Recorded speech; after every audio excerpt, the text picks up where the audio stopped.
Good afternoon, everybody, and welcome to Psychiatry Grand Rounds. My name is Tony Rothschild. I'm the chair of the Grand Rounds Committee. Just a couple of announcements.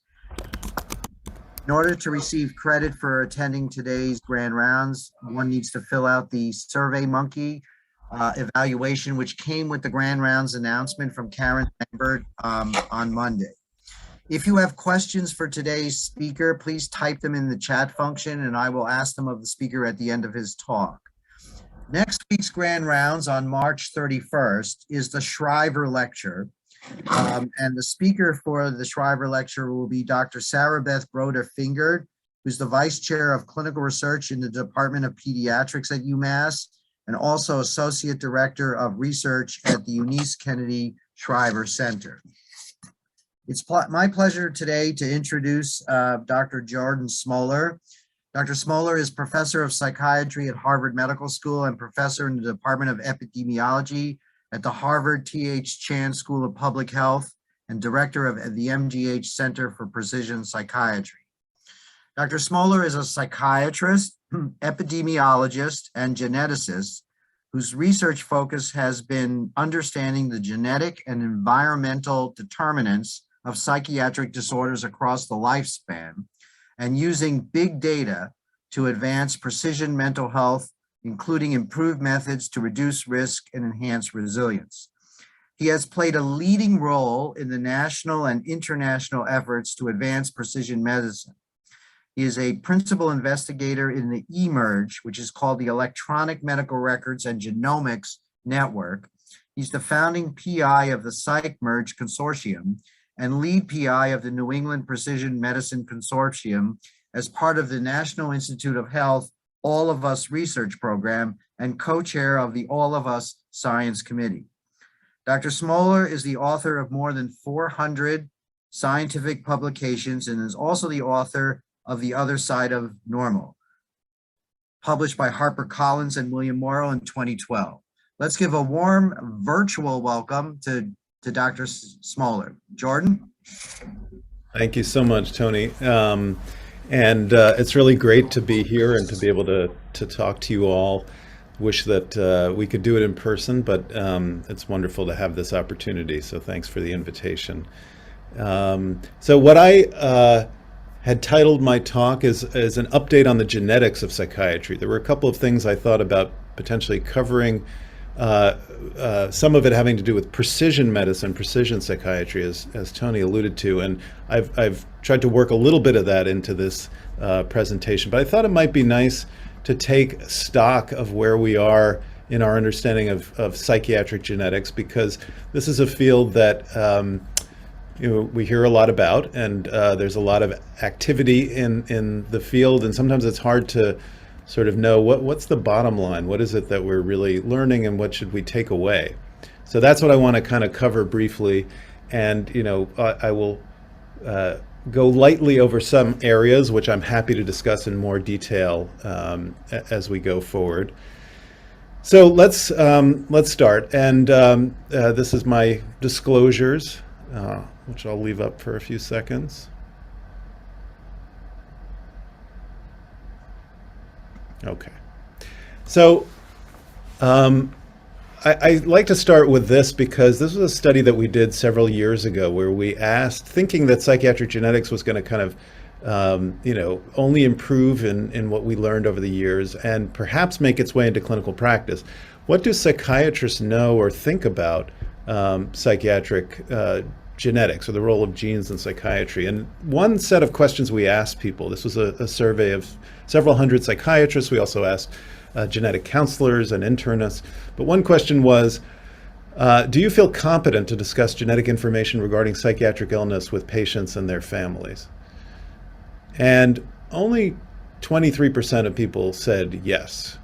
And then when we asked, did your medical training prepare you to do this? Again, only 15% said yes. Now, this was a few years ago, and maybe it's changed a little bit. But what was striking about it was when we asked people, do you feel it's your role to discuss this information with patients and families, it was sort of the opposite picture. 83% said yes. So people felt not prepared to do it, but that they should be doing it. And so part of what I think is important is for us to kind of get a common sense of what is there to know at this stage.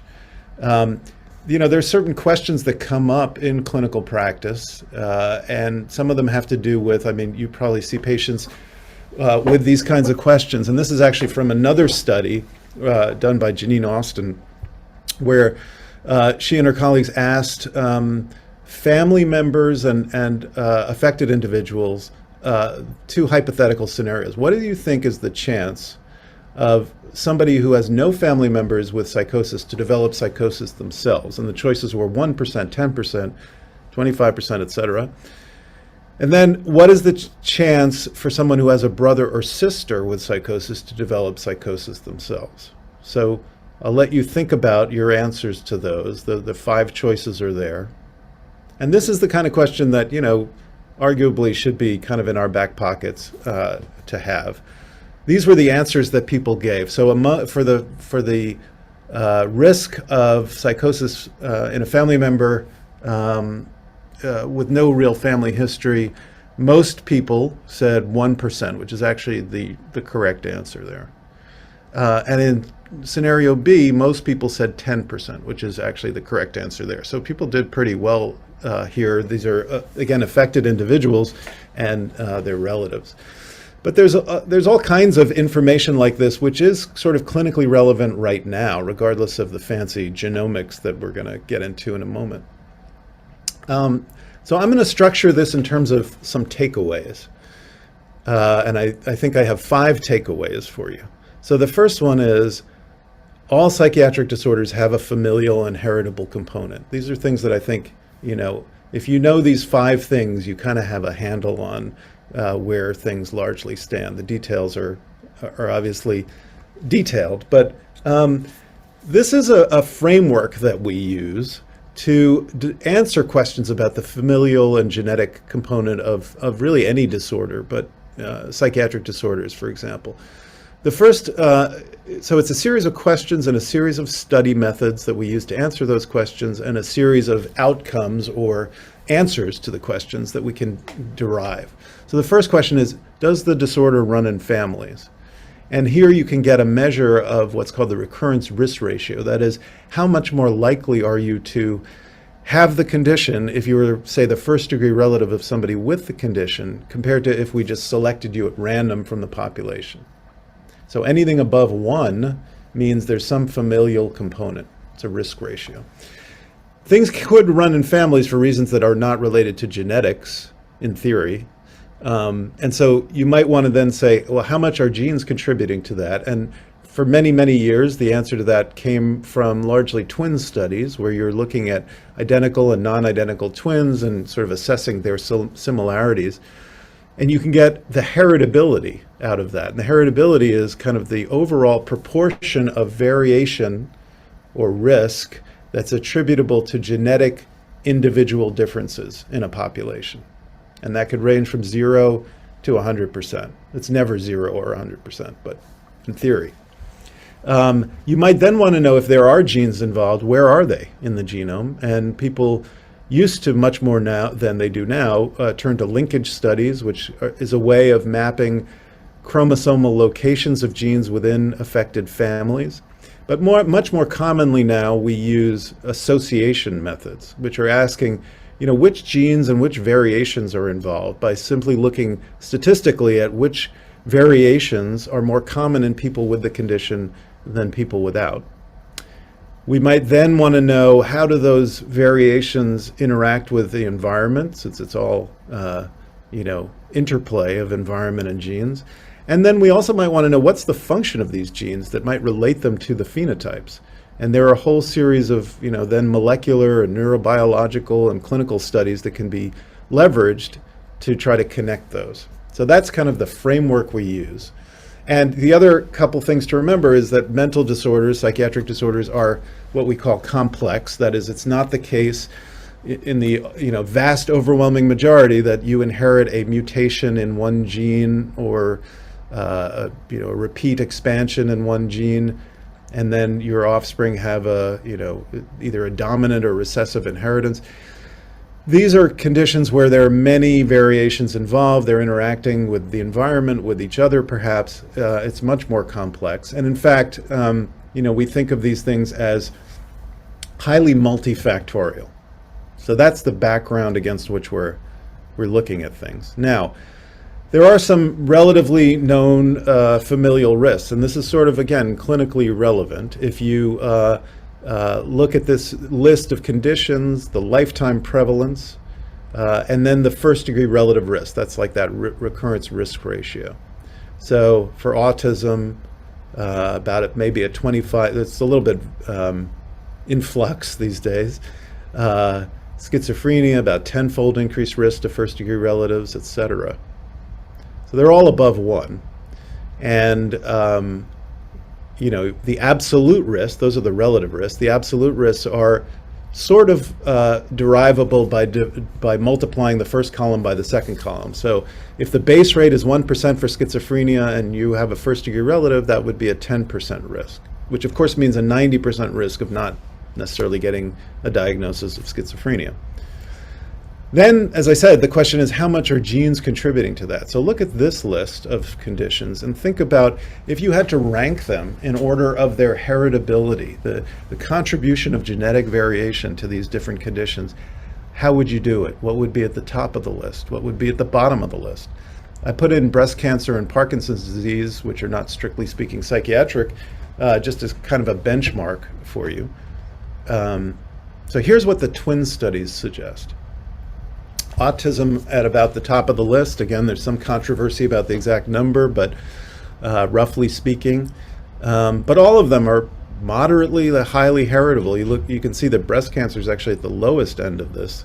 And that also tells you that, the heritability just tells you something about the overall importance of genetic variation. Doesn't tell you, are there some major genes involved that contribute a lot of risk, because for example for breast cancer we've known for a long time that mutations in genes like BRCA1 or BRCA2 actually confer a very high level of risk, but they're not responsible for most cases of breast cancer. Okay, so that's takeaway 1. Takeaway 2 is we've actually begun to identify genes and pathways involved in many psychiatric disorders, some more than others. And just again, as a background here, when we talk about DNA variation, we're often talking about one of two kinds, although there are many kinds. Single nucleotide polymorphisms, which are basically just a single letter difference between chromosomes at a particular position. So there are common variations where I might, or say 10% of people might carry a T at a certain location and 90% carry a G. And those are very common variations. There are millions of them across the genome in the population.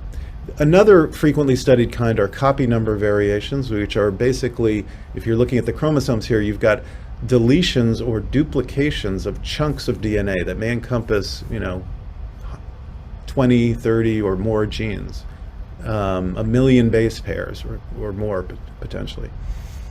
So our genetic studies are often asking which of these variations are more common in those with the condition than those without the condition. It's really a fairly simple test at the basic level. What's striking is that we're seeing just a major increase in discovery in this area. So if you look back at 2008, which is about when large-scale genome-wide studies began, there was almost nothing that you could really point to as solidly statistically associated in terms of a particular variation with a psychiatric disorder. And now you can see, we're climbing up around the 1,000 of them that are really pretty robustly statistically associated with any of a range of disorders. So that's a lot of progress. And just to give you a sense of the kind of thing we're seeing, schizophrenia is one of the furthest along. This is what you're looking at here is a Manhattan plot, so named because it's got some skyscrapers, and this is the picture of a summary of a genome-wide association study. So along the bottom, the x-axis here, you've got the chromosomes lined up in order from 1 to 22 and the X chromosome. On the y-axis, you've got minus the log of the p-value for this statistical test, which means you're familiar with the p-value of like less than 0.05. Minus the log of the p-value is just a transformation of that. So minus log p-value of 9 would mean 10 to the minus 9th, as opposed to 5 times 10 to the minus 2, which is a 0.05. So in these kinds of studies, because we're testing maybe 1 million markers, each of which is represented by one of those dots in the plot across the genome, we correct very stringently for multiple testing so that we don't get a lot of false positives. So for you to call something genome-wide significant, it has to be significantly associated with a p-value of at least 5 times 10 to the minus 8th. Very stringent. And when you have very large sample sizes, you pick these up. So this is one of the most recent analyses from the schizophrenia working group of the Psychiatric Genomics Consortium, which included about 70,000 cases and identified about 270 loci across the genome that are very strongly statistically associated with schizophrenia. And some of these variations, while they may not contribute a lot on their own, begin to point us to biology that may be relevant and unexpected. So, for example, one of the stories that first was a strong example of this that you may have heard about was mapping that peak. You see the tallest peak over there in the Manhattan plot on chromosome 6. A lot of detailed work went into figuring out what is that tagging, what gene is involved there. It mapped to the complement pathway, genes involved in complement, particularly C4. And then with further work and evidence, it was found that C4 is found at brain synapses, and that microglia sort of recognize this, and it sort of initiates or facilitates pruning of synapses. So the notion is that having variation in this locus might contribute to excessive pruning by microglia in the brain in schizophrenia. Totally unexpected biology that emerges from this kind of genome-wide association study.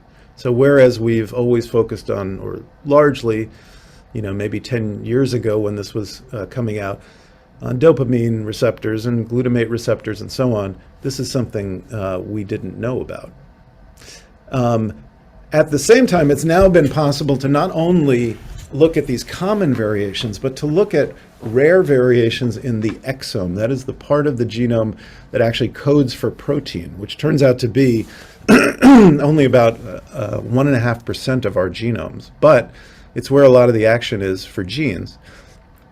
And so this is data from another large consortium, the Schema Consortium, that included 25,000 cases of schizophrenia, and exome sequencing, looking at every letter in the exome, was done and identified 10 genes that were associated with substantial risk. Not only were they statistically significant, but the effect sizes are larger than for these individual SNPs that are common.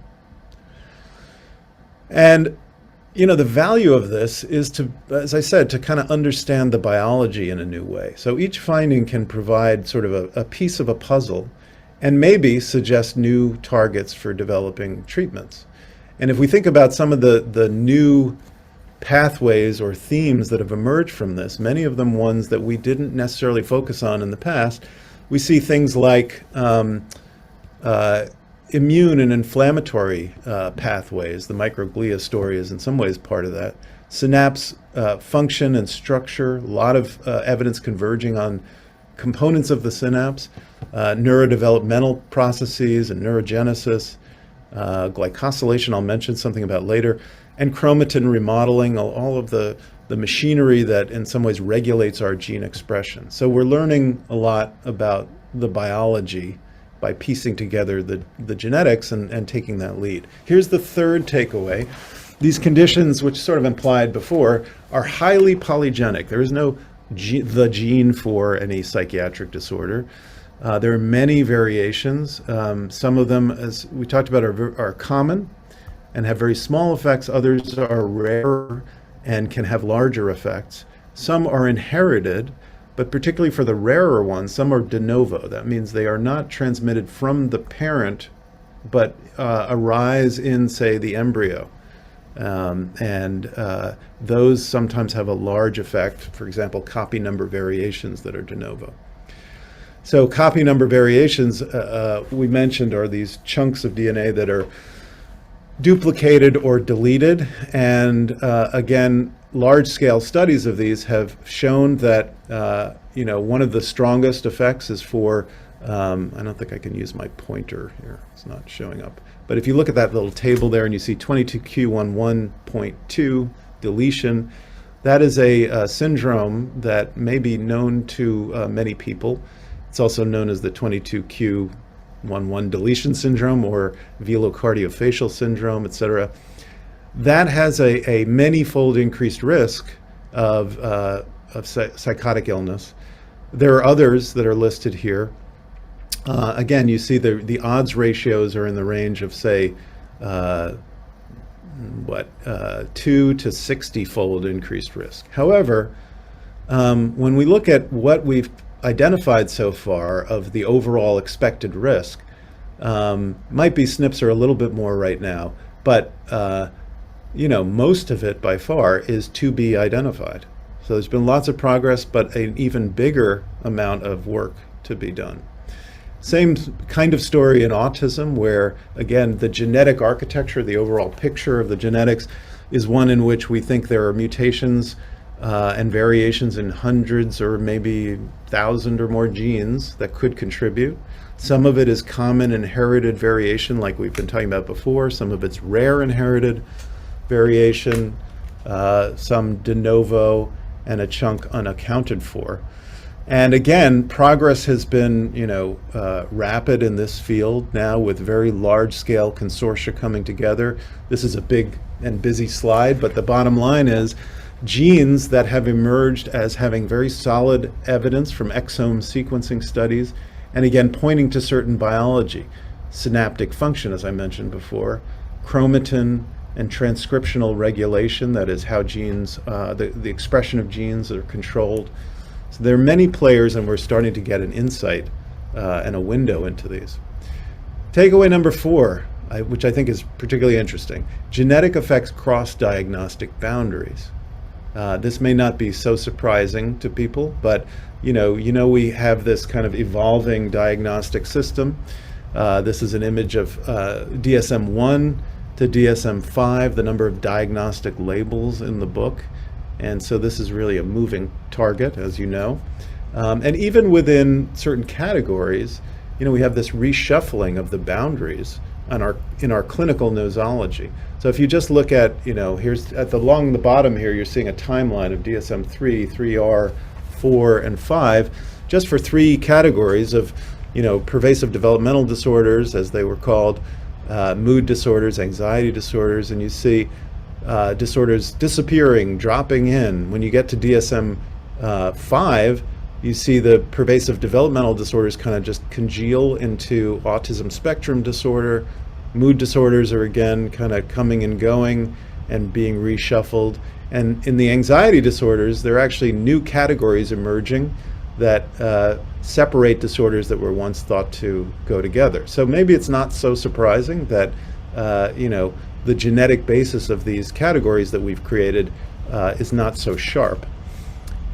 Some of the earliest evidence for this came from these copy number variation studies. And again, what you're looking at here is CNVs, copy number variations, when there's a parenthesis that encompasses a gene that's pretty much the center of that copy number variation. And the nomenclature here, by the way, is, for example, 1q211.1 means the long arm Q of chromosome 1, and 21.1 is a region of that chromosomal long arm. But what you see on the right is different neurodevelopmental conditions: autism spectrum disorder, intellectual disability and developmental delay, schizophrenia, ADHD, epilepsy. And as you can see, many, if not most of these copy number variants actually are associated with multiple different kinds of neurodevelopmental disorders. It also turns out that the common variation crosses boundaries. This was a large-scale study from the Brainstorm Consortium, which basically took genome-wide common variation, what we call GWAS data, and looked at the correlation at a genetic level between different conditions. So on the left-hand side, you see a number of psychiatric conditions. So ADHD and anorexia, anxiety disorders, ASD. So you can see the correlations across each row. The darker the blue, the stronger the correlation, and the asterisk suggests significant correlations. So you can see a lot of blue. When we looked at neurologic disorders, not so much of that overlap. And interestingly, when you put the psychiatric and the neurologic disorders together, not much actually overlap, which is perhaps a little bit surprising. You can get some interesting insights from this kind of genetic correlation data. This is work from the PGC, Psychiatric Genomics Consortium's eating disorder work group, that looked at the genetic correlations with eating disorders, anorexia nervosa, and essentially found striking genetic correlations with a number of metabolic and endocrine parameters having to do with things like body weight and lipids and insulin.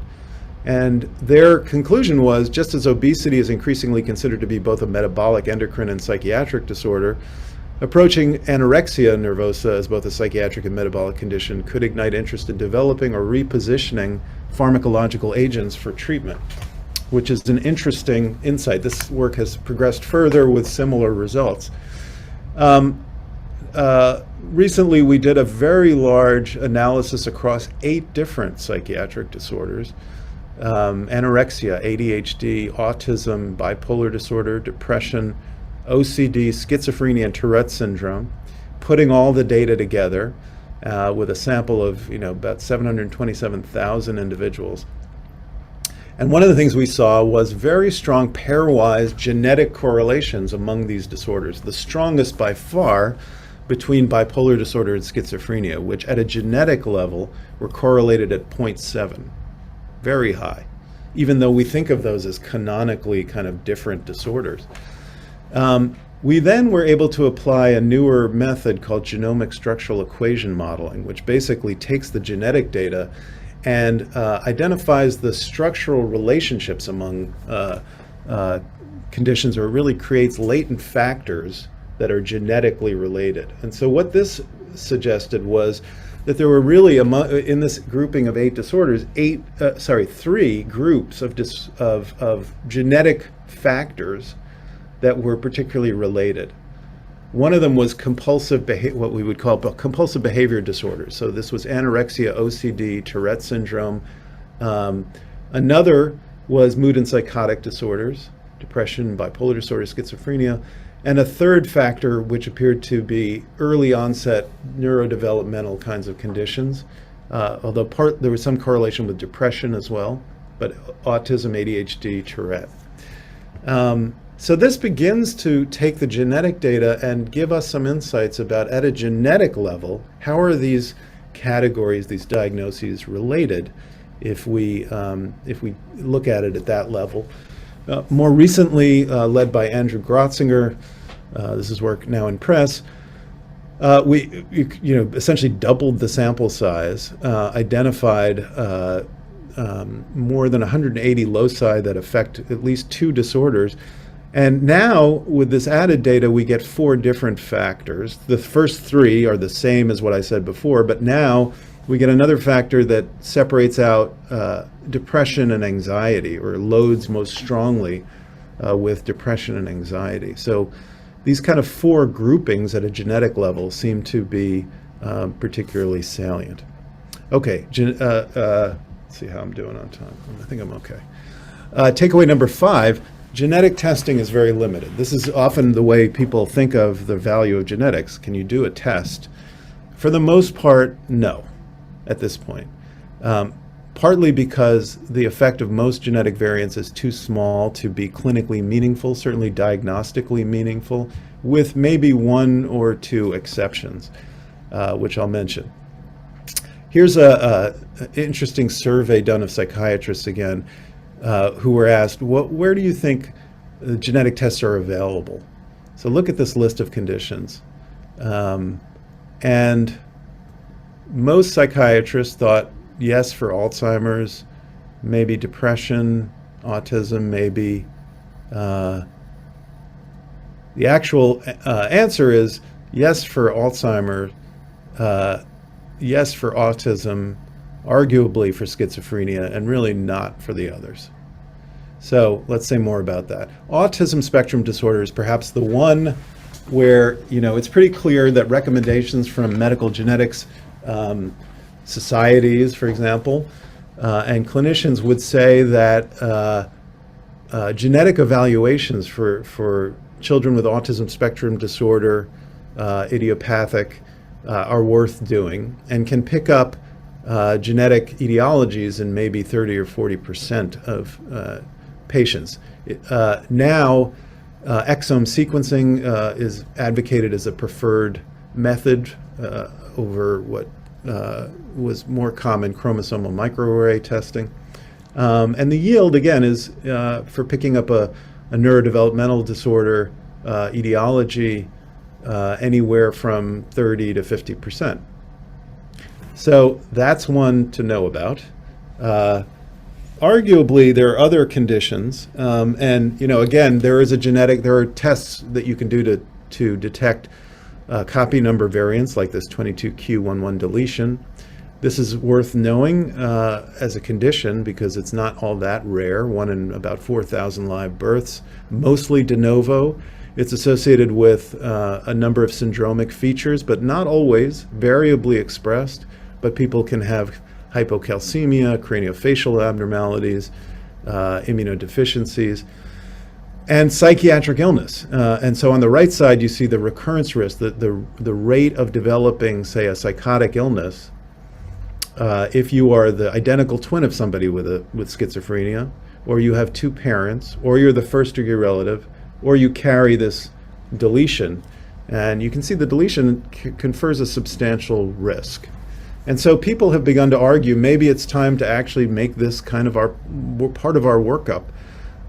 Evidence suggests that about up to 7% of patients with schizophrenia will have pathogenic CNVs that could be diagnosed. So that's an area of further controversy and discussion. What about tests for guiding treatment? We know that many people are on psychotropic medication, and we also know that most of what we do is still kind of trial and error, and it can take weeks for us to know whether somebody's going to benefit from a given medication, or somebody might develop really intolerable side effects. And there is pretty strong evidence to show that at least some of that is heritable, those differences in outcomes. So people have been very interested in using genes in this context, and as you probably know, there are two kinds of genes that people have typically looked at. One set of genes are what we would call pharmacokinetic. They're involved in the metabolism and handling or processing of the drug, particularly in the liver.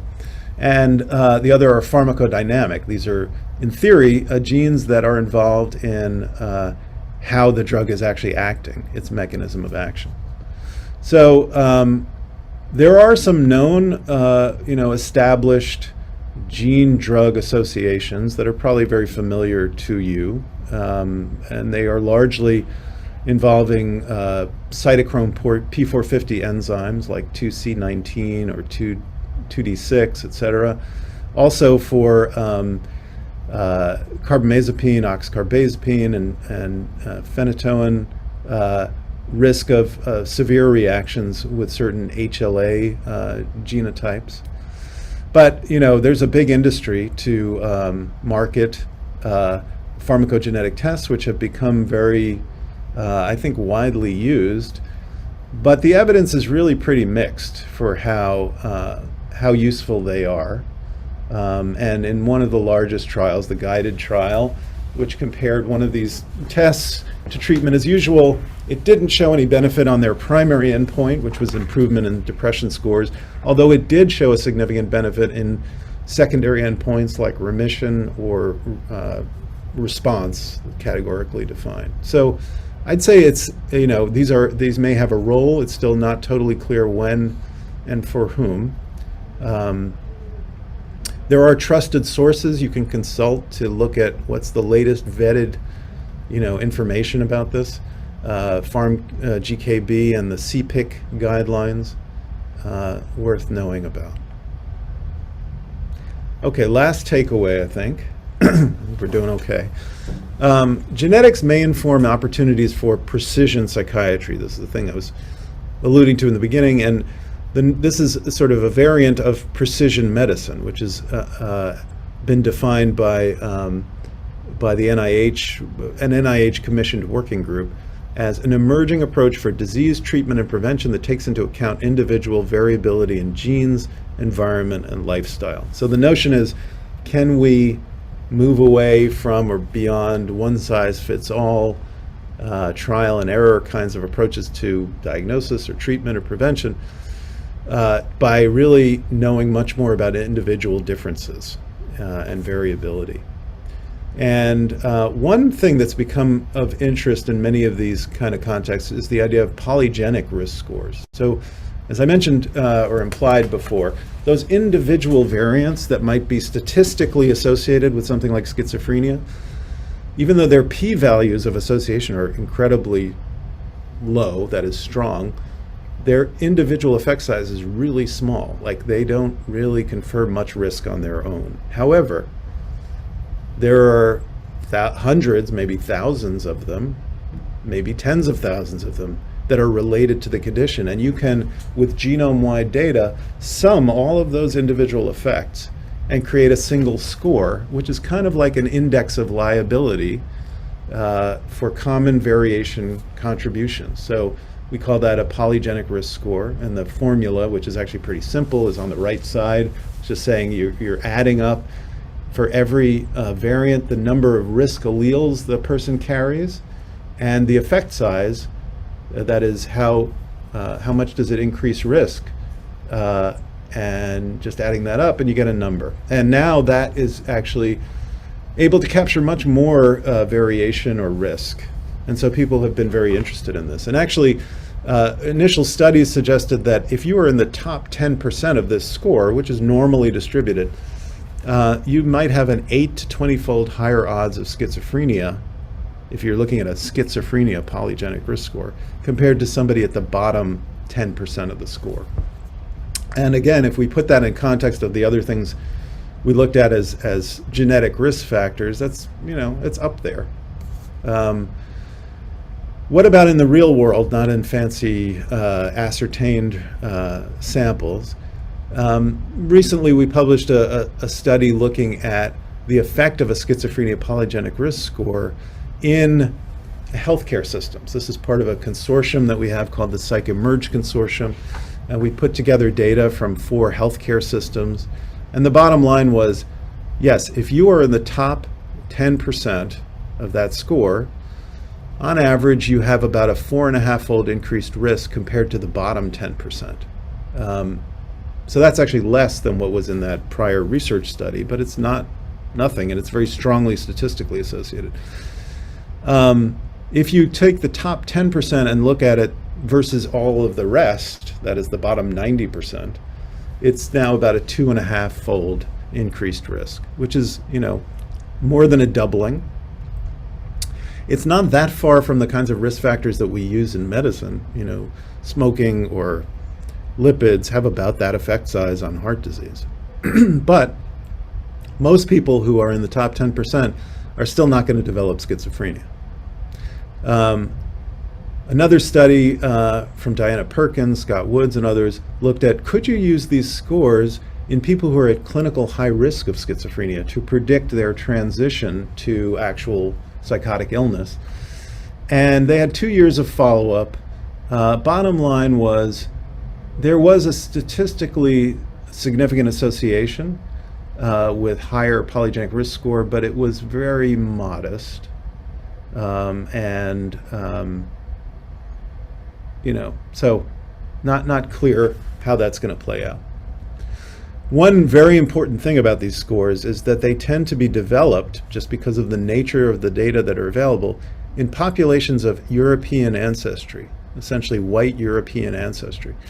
And when people now say, if you take one of those scores that's been where the effect sizes come from a European ancestry population and ask, does it predict the same thing in other populations? The answer is not as well. And so that's a real problem for thinking about implementing some of these things. It could be quite inequitable. And in fact, there's a lot of work now by a number of groups to overcome that. Part of it has to do with generating data sets, like through the All of Us research program Tony mentioned at the beginning, that are much more diverse and representative. I'll just give you a flavor of some of the other things that we're doing that are in this realm of precision psychiatry leveraging genetics. Again, through the PsychEmerge network led by our colleagues at Vanderbilt, we took a depression polygenic risk score and put it up against the electronic health record, which captures, as you know, all of the diagnoses and notes and labs and so on in a healthcare system. And we were able to put together data across, again, these same 4 healthcare systems, and then look at what labs are associated with genetic loading for depression, because that might be a way of identifying a biomarker, not necessarily associated with depression, but the genetic basis of depression. And so what you're looking at on the left side is a kind of Manhattan plot again, but instead of the SNPs being the colored symbols there, these are all different labs. And there was one lab that stood out as very strongly associated with genetic risk for depression, and that was actually white blood cell count, surprisingly. Although there is some, obviously, suggestion that inflammation is related to depression biology. On the right side, you're seeing the replication across these 4 cohorts and the meta-analytic result. And basically, we see it across the systems. We see it whether you control for depression diagnosis or depression and anxiety diagnosis or not. So it does seem like there's something there, but it illustrates an approach to using genetics to try to identify biomarkers.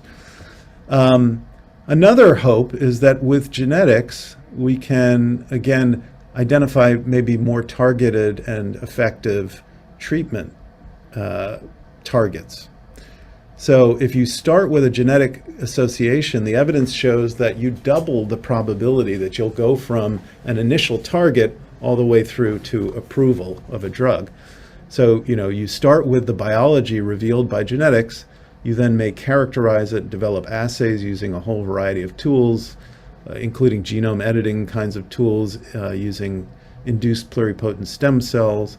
You can develop high throughput assays and screen, thousands of molecules, identify target compounds. Maybe you get lucky and you can repurpose a drug that already affects this pathway you're now studying, but is already on the market. And then you work your way through the usual procedure. So it's not, it's not obviating the need for all of these kinds of studies, but it starts with a firm piece of human biology.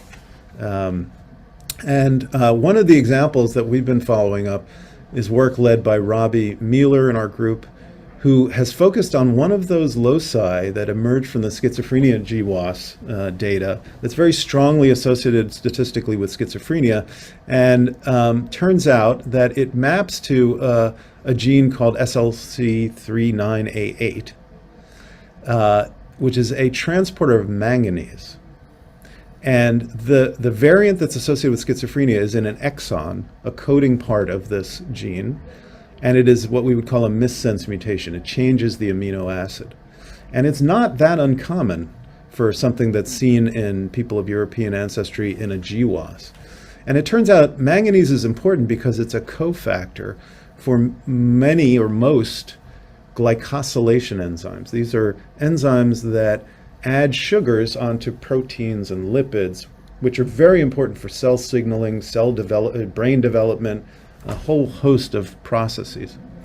And so Robbie's conducted now a series of studies, in part motivated by evidence that if you knock out this gene, and there are conditions, individuals who lack the gene effectively, they have severe brain developmental abnormalities, they have low levels of manganese in their blood, and they have impaired glycosylation of proteins that you can measure in their blood. And so one of the things that Robbie did was to do a study in our own biobank here, identifying people who carried the schizophrenia-associated common variant, basically showed that those people have detectable lower levels of manganese in their blood. And when he profiled their glycans, that is glycosylated proteins, he found that they were less complex than people who didn't carry the risk allele. And the notion is that missing the cofactor of manganese, or not having enough, means that every time the glycosylation enzyme sequentially is trying to add sugars, it can't kind of crank through because it's missing its cofactor. And so what are sometimes complex branching structures of sugars don't get made to the same degree. More recently, he introduced a knock-in version of this gene into a mouse. So take the human variant and introduce it into a mouse, and demonstrated that it has substantial effects on glycosylation of proteins in the brain in a region-specific kind of way. And interestingly, if you look in the cortex, other genes that have been strongly associated with schizophrenia that also are glycoproteins are altered when you introduce this human variant into the brain. So that's led us to a kind of hypothesis, again, using genetics to kind of reveal new avenues of biology, that glycobiology, glycomics, as you might call it, might be a fundamental component of the biology of this disorder for some people. Many of the genes that are already known to associate with schizophrenia are glycoproteins. They localize to the synapse, and so on. It also suggests a potential therapeutic opportunity. And in fact, Robbie and colleagues have shown that for these individuals who have the congenital disorders of glycosylation, missing this gene, if you give manganese or galactose, an intermediate in the glycosylation pathway, you can reverse the biochemical abnormality. And so the hope is we might actually pursue this as a perhaps low toxicity novel therapeutic opportunity. Another area we're really interested in is using genetics to guide prevention, believe it or not. If you think about what do we know about preventing psychiatric disorders like depression, well, don't have first-degree relatives who have it, try to avoid significant childhood adversity, and try not to use drugs. Not highly easily modified things. Two things, though, that have been implicated widely as resilience factors for depression are physical activity and social support. And in a series of studies led by Carmel Choi in our unit, we have investigated these using genetic strategies. So one question is, yeah, there's an association between physical activity and depression, but what's the direction there? Is it that low physical activity is a risk factor for depression, or depression causes low physical activity? So in the interest of time, I won't go into great detail here, but Carmel leveraged a very large data set with objectively measured activity data from accelerometers, 90,000 people, and used a technique that we call Mendelian randomization, which is a way of getting a causal kind of estimate of the effect of an exposure on an outcome, in this case, say, physical activity on depression, or depression on physical activity, by using genetics to sort of randomize people to higher or lower levels of predicted exposure based on their genetics. We can go into more detail in another, maybe in the questions, but what was interesting is she did in fact find a causal effect of physical activity on depression, not a causal effect of depression on physical activity, but about a 26% relative decreased risk of incident new depression for an average increase in sort of activity level measured as a standard deviation in this, which corresponds to about 15 minutes of, say, vigorous exercise replacing 15 minutes of sedentary or non-vigorous exercise. We went on to validate this in our own biobank here at Mass General Brigham, used to be the Partners Biobank, looking at patients who had reported on their physical activities level and finding, again, lower levels of new onset depression among those with higher degrees of physical activity. But also, we stratified people by their polygenic risk score, by their genetic risk for depression, and found that this was protective despite your genetic risk. Even if you had high genetic risk, you still see the benefit of physical activity.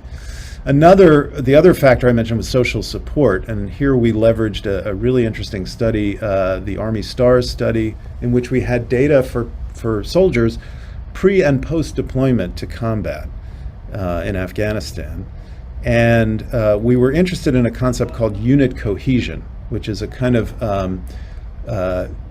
phenomenon studied in the military about social connection within a unit, how much you can rely on others, how much people have your back, how connected you are. And again, we stratified people by their genetic risk and looked at who developed depression after returning from combat. And what you see on this graph is there was a dose response, so that higher levels of genetic risk were associated with increased risk of developing depression. Higher levels of unit cohesion were protective. And again, if you take the high, medium, and low genetic group, or even the high, medium, and low deployment combat stress group, social support is protective against incident development of depression after this highly stressful experience, whether you were at high genetic risk or had high deployment stress. And then finally, more recently, Carmel led this effort where we looked again at the UK Biobank, very large study. We identified 105 potentially modifiable factors, and then looked ahead and said, who develops depression 5 years after baseline, and were any of these modifiable factors associated with that risk? And on the left side here, you see, again, a kind of Manhattan plot, but this time it's the factors that are being studied. And it's probably small to see, but on the you see that green dot near the top with a p-value of about 10 to the minus 100, screamingly positive. The most strongly positive was social connection, frequency of confiding in others. There were some other social connection variables that were associated. But again, that's we measured at baseline, looked at who later developed it, so that suggests maybe a causal effect. But we wanted to narrow in further by using, again, this Mendelian randomization approach.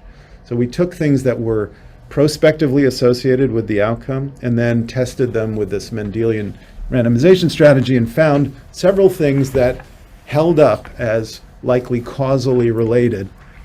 And again, it was social support and exercise that kind of led the list. So frequency of confiding in others, frequency of family and friends visits, exercise were all appearing to be causally protective.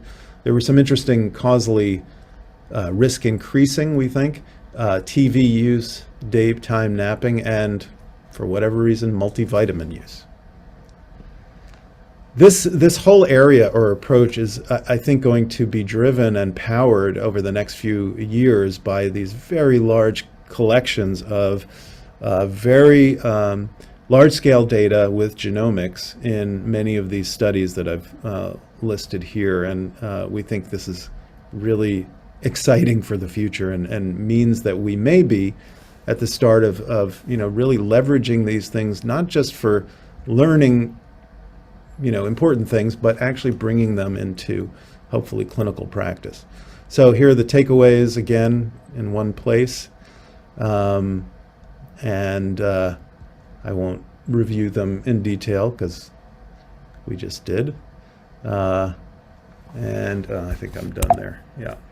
Okay, I'm going to stop sharing so we have time for questions because I know we're running late. Well, Jordan, thank you very much. It's always hard least for me, to wrap my head around psychiatric genetics, but that was a very clear and informative talk. Thank you. A couple of questions. Are there any circumstances apart from diagnosing 22q11 syndrome, familial Alzheimer's disease, or other specific syndromes in the cytochrome studies, or microarrays in ASD, so all these tests in which the third-party payer will cover genetic testing for psychiatric diagnosis? That's what the questioner wants to know. Good question. The answer depends on the particular test. So third-party payers are covering, in some cases, those pharmacogenetic tests, and including Medicare covering some of them.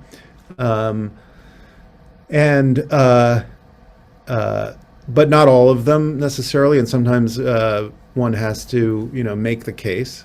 In terms of the 22q11, again, they have to be sort of billed a certain way, but those kinds of diagnostic evaluations as part of a medical genetic evaluation are typically covered. What's harder to get covered in some cases, I think, are like whole exome sequence analyses.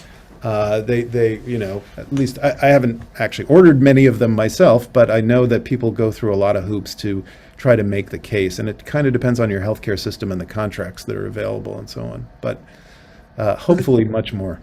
The questioner also wants to know just about general testing of people. Will that be covered? Oh, well, you mean for those kinds of tests, or general testing for kind of anything like 23andMe or I don't know what? I mean, I think, with the exception of those things I mentioned, there's really no value shown for any other kinds of tests. And certainly the value that has been shown is typically emerging from studies where there's a clinical indication. So if you just screen the population, in some ways all bets are off, because the prior probability of having the condition is lower.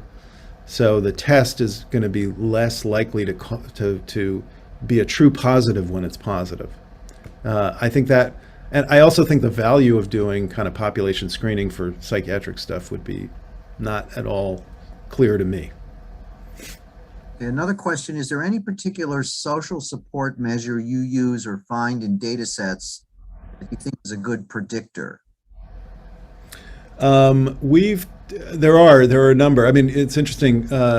So we're about to do some stuff in the All of Us program, this big study. The UK Biobank has, and the places I would look are the Phoenix Toolkit, PHENX,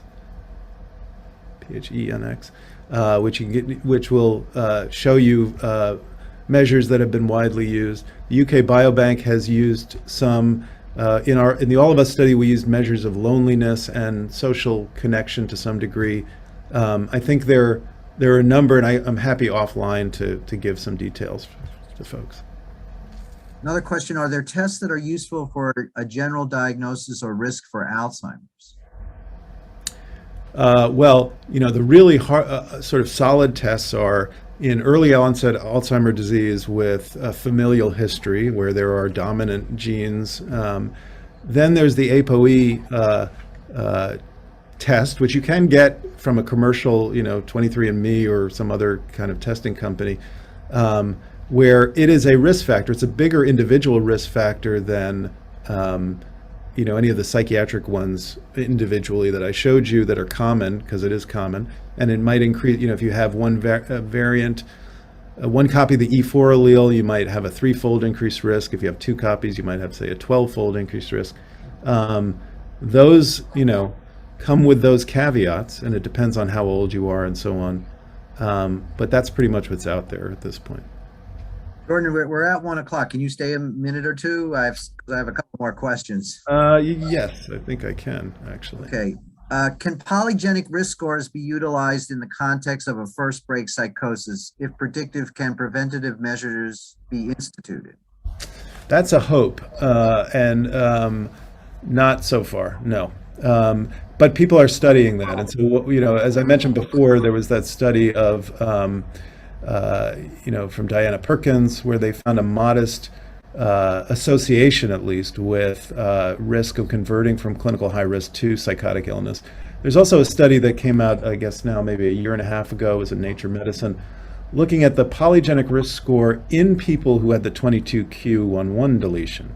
And there, the predictive value for schizophrenia or intellectual disability, which are both associated with, of having a polygenic risk score in the context of somebody who already has that variant was pretty high, actually. And that's because you've increased the prior probability. They already have a major risk factor. Now you add on the polygenic risk score. If you're at the top of that score distribution, the risk is substantial.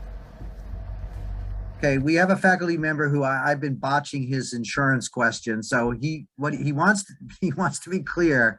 He was asking, under what circumstances, apart from diagnosing those well-known syndromes, would a pair cover exome sequencing or microarrays? In this domain of sort of psychiatry or whatever, I'm not aware of them doing that. Okay.